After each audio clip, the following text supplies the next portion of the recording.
Assalamualaikum warahmatullahi wabarakatuh.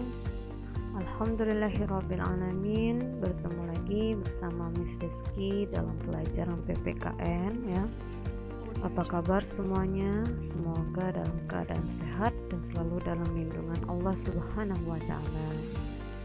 Baiklah, sebelum kita memulai pembelajaran kita, ada baiknya kita melafazkan basmalah. Bismillahirrahmanirrahim. Nah, kali ini kita akan membahas pokok-pokok pikiran pembukaan UUD 1945.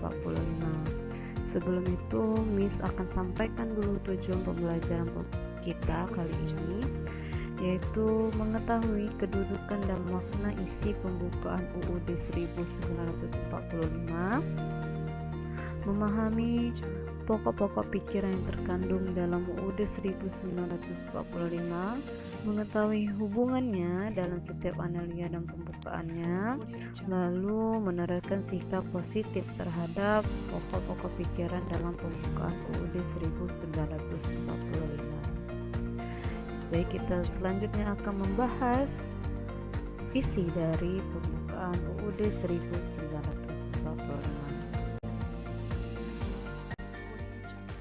Baiklah anak-anak, berikut isi pembukaan Undang-Undang Dasar 1945 ya.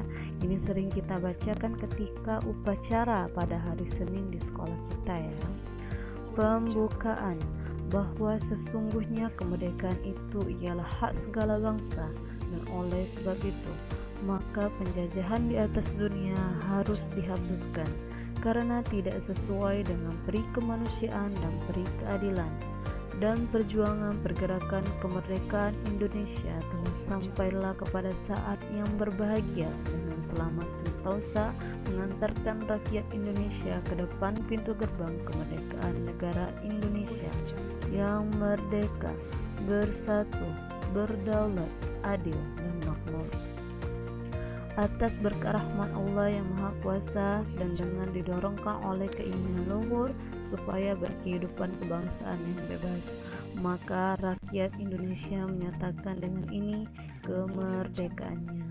Kemudian daripada itu, untuk membentuk suatu pemerintah negara Indonesia yang melindungi segenap bangsa Indonesia dan seluruh tumpah darah Indonesia, dan untuk memajukan kesejahteraan umum, mencerdaskan kehidupan bangsa, dan ikut melaksanakan ketertiban dunia yang berdasarkan kemerdekaan, perdamaian abadi, dan keadilan sosial.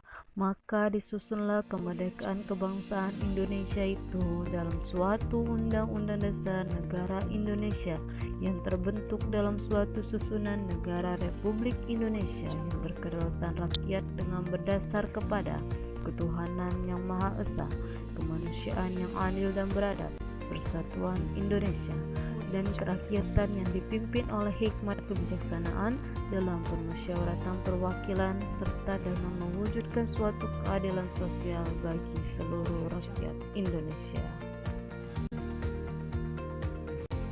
Baiklah, pertama-tama kita membahas mengenai kedudukan dan makna isi pembukaan Undang-Undang Dasar 1945.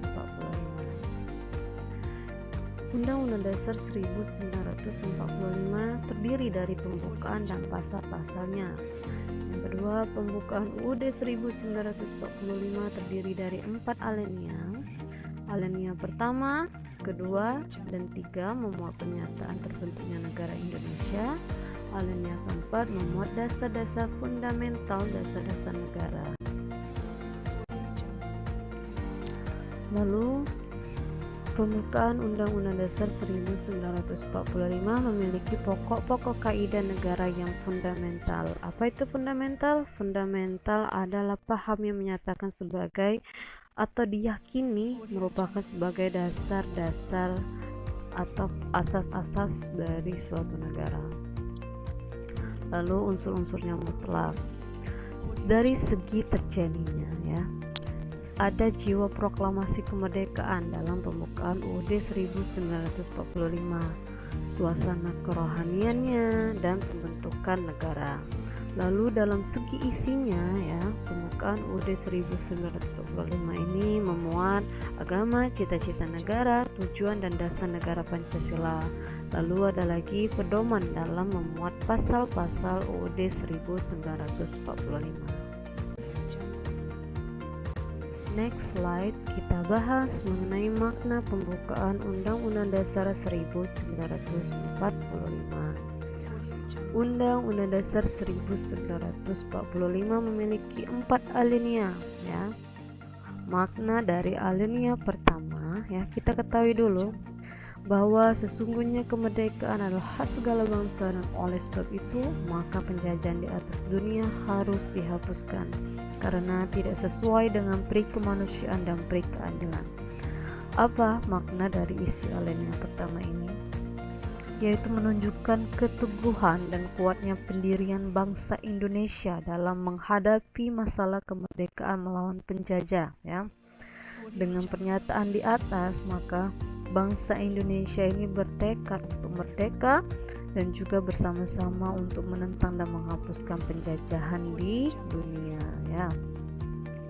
Lalu alinea kedua yang mana bunyinya, dan perjuangan pergerakan kemerdekaan Indonesia telah sampailah kepada saat yang berbahagia dengan selamat sentosa mengantarkan rakyat Indonesia ke depan pintu gerbang kemerdekaan negara Indonesia yang merdeka, bersatu, berdaulat, adil dan makmur. Nah, isi alinea kedua ini menunjukkan kebanggaan dan penghargaan kita terhadap perjuangan bangsa Indonesia selama itu ya.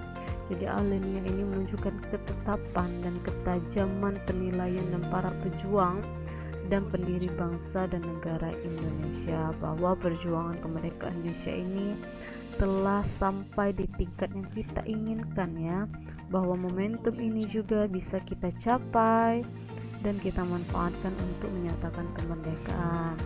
Lalu kemerdekaan tersebut bukan tujuan akhir kita, melainkan masih harus diisi dengan mewujudkan negara Indonesia yang merdeka, bersatu, adil dan makmur. Next, alinea ketiga yang mana bunyinya, atas berkat rahmat Allah yang Maha Kuasa dan dengan didorong oleh keinginan luhur supaya berkehidupan kebangsaan yang bebas, maka rakyat Indonesia menyatakan dengan ini kemerdekaannya. Isi alinea ketiga ini menegaskan kembali pernyataan kemerdekaan bangsa Indonesia, yaitu telah dinyatakan dalam Proklamasi Kemerdekaan Indonesia pada tanggal 17 Agustus 1945 ya. Lalu yang terakhir alinea keempat bunyinya, kemudian daripada itu untuk membentuk suatu pemerintahan negara Indonesia yang melindungi segenap bangsa Indonesia dan untuk memajukan kesejahteraan umum, mencerdaskan kehidupan bangsa, dan ikut melaksanakan ketertiban dunia yang berdasarkan kemerdekaan, perdamaian abadi, dan keadilan sosial.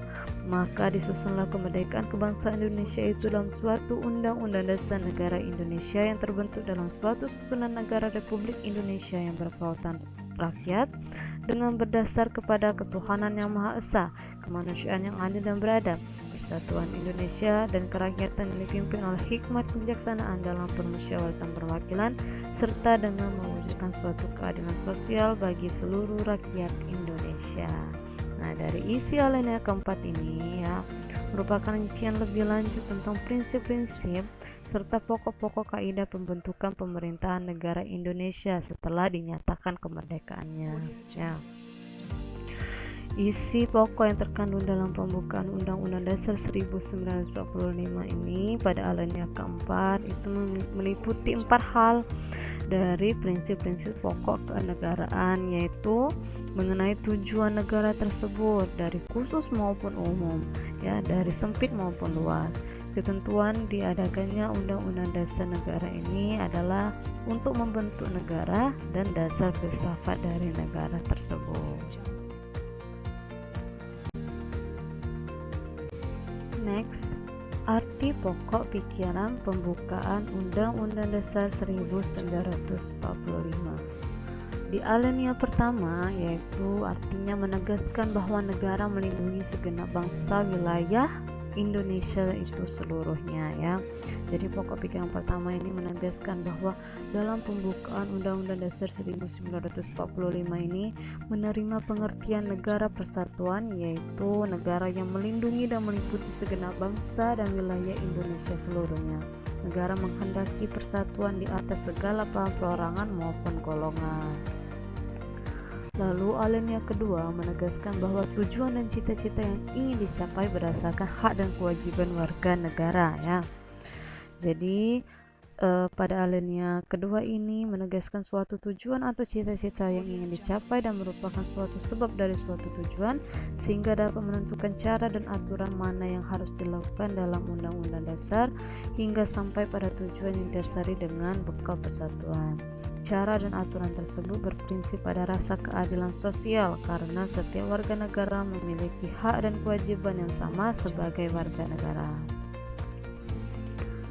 Next, yang ketiga, alinea ketiga menegaskan bahwa kedaulatan berada di tangan rakyat dan dilaksanakan menurut Undang-Undang Dasar 1945. Lalu yang keempat menegaskan bahwa menjunjung tinggi nilai kemanusiaan, yakni harkat dan martabat manusia ya. Jadi pada alinea keempat ini mewajibkan pemerintah dan lain-lain penyelenggara negara untuk memelihara budi pekerti kemanusiaan yang luhur. Hal ini mengandung pengertian takwa terhadap Tuhan Yang Maha Esa dan menjunjung tinggi harkat dan martabat manusia atau nilai kemanusiaan yang luhur.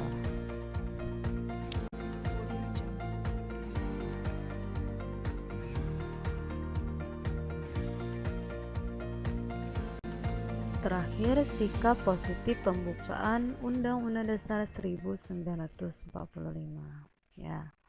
Ada banyak sikap-sikap positif dari Undang-Undang Dasar 1945 ini, namun poin-poin yang penting bisa sampaikan di sini. Yang pertama, pokok pikiran pertama ya, sikap positifnya adalah ikut serta melindungi keluarga, teman, dan masyarakat lainnya dalam ancaman teroris atau ancaman lainnya yang dapat merobohkan persatuan bangsa.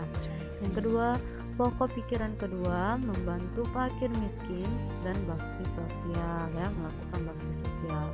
Yang ketiga, pokok pikiran ketiga yaitu membudayakan musyawarah dalam kehidupan sekolah, keluarga, masyarakat, dan tempat lainnya. Dan terakhir, pokok pikiran keempat yaitu memelihara sikap luhur dengan bersikap ramah kepada setiap orang, gemar membantu orang lain, dan ada banyak hal lainnya. Baiklah, itulah tadi yang bisa disampaikan. Semoga apa yang sudah disampaikan tadi bisa bermanfaat bagi kalian semua. Jangan lupa terus belajar dan selalu mengulangi apa yang sudah kalian pelajari.